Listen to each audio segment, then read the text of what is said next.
कहवा से कलसाया के करे अगन धरा जी के कर दुलारी बेटी कलसा गोठई आई जी के करी दुलारी बेटी कलसा गोठई आई जी।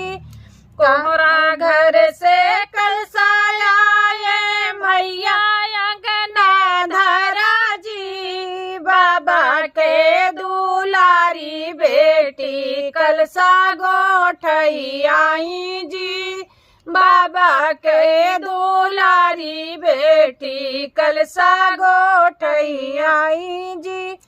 कोहरा घर से कलसाया ये भैया अंगना धरा जी बाबा के दुलारी बेटी कलसा गोठई आई जी बाबा के दुलारी बेटी कलसा गोठई आई जी।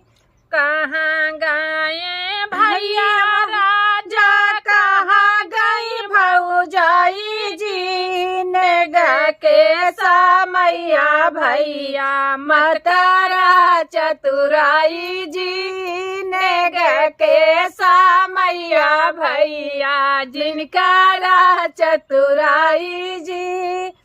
नाही मांगे हर कंगना नाही बंगला गाड़ी जी मां रिश्ता बनाए रखना बहन का समझाई जी मान का रिश्ता बनाए रखना बहन का समझाई जी। कहावा से कलसाया के करे अंगना धरा जी के कर दुलारी बहिनी कलसा गोठई आवई जी के कर दुलारी बहिनी कलसा गोठई आवई जी।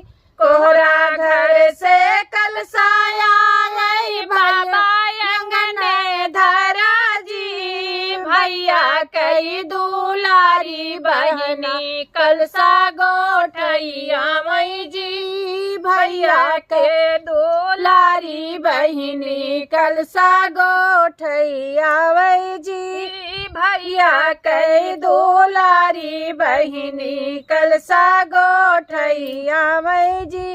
कहाँ रही बाटों की बर भारी भाभी जी बड़ाए में बीच भाभी आई के बैठा जी मड़ाए के बीच भाभी आई के बैठा जी। ना हम मांगब हार सिकड़ी नाही बंगला गाड़ी जी ना हम मांगब हार सिकड़ी नाही बंगला गाड़ी जी माँ से भाभी वही है समझाई जी प्रेम से आन्यू भाभी है समझायू जी।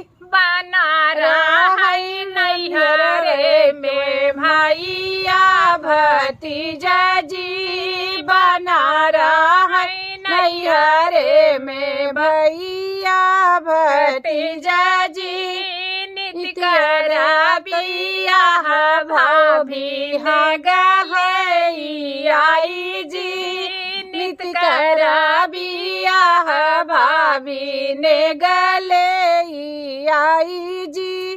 धन्यवाद दोस्तों। गीत कैसे लगा कमेंट बताना भरपूर सपोर्ट करना प्यार आशीर्वाद दुलार भर भर के देना दोस्तों। धन्यवाद।